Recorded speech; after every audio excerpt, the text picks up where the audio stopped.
জিতের কথায় ভেঙে পড়ল তটিনী। নমস্কার, আমি অনিমেষ, আপনারা দেখছেন দ্য সিরিয়াল রিভিউ। আমি চলে এসেছি পরশুরাম আজকের নায়ক সিরিয়ালের আপকামিং আপডেট নিয়ে, যেটি আপনারা আজ অর্থাৎ 20 মে স্টার জলসা টিভির পর্দায় দেখতে পাবেন। তাহলে শুরু করা যাক আজকের ভিডিওটি। মূলত আজকের পর্বে দেখা যাবে তটিনীর মেয়ে বাড়িতে খেলতে খেলতে মেঝেতে পড়ে থাকা একটি দুল খুঁজে পায়, কিন্তু সেটি হাতে নেওয়ার সঙ্গে সঙ্গে প্রার্থনা তাকে চোর বলে অপমান করতে শুরু করে।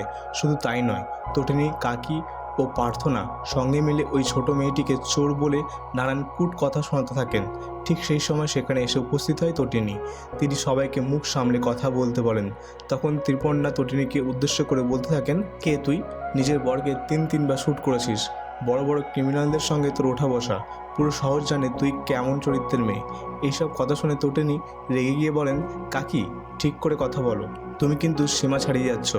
এরপরেও তটিনীর কাকি তাকে একের পর এক অপমান করতে থাকেন। তখন তটিনী সবাইকে স্পষ্টভাবে বলে দেন, আমার মেয়ের দিকে কেউ আঙুল তুলবেন না। এই কথা শুনেই তটিনীর কাকি প্রচণ্ড উত্তেজিত হয়ে বলেন, আজ আমি জিতকে সব বলবো।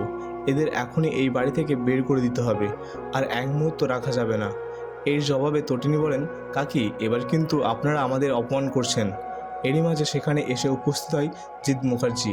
তিনি এসে জানান, আমি উপর থেকে সব শুনছিলাম, তুই এই বাড়ি থেকে চলে যা। এই কথা শুনে পুরোপুরি ভেঙে পড়ে তটিনী। অন্যদিকে দেখা যাবে সৌরভ ও বলরাম সবাই মিলে ক্রাইম সিনে এসে পৌঁছায়। আড়াল থেকে সব কিছু লক্ষ্য করতে থাকে পরশুরাম। সৌরভকে দেখে সে মনে মনে বলতে থাকে, তোর সময় ঘনিয়ে এসেছে মৃত্যুর জন্য। ঠিক তখনই বলরাম পরশুরামকে দেখতে পান আর বলেন, শুধু অবতাররাই নয়, এই ধরিত্রীতে মাঝে মাঝে সাধারণ মানুষের জন্য কমন ম্যানরাও জন্ম নেয়।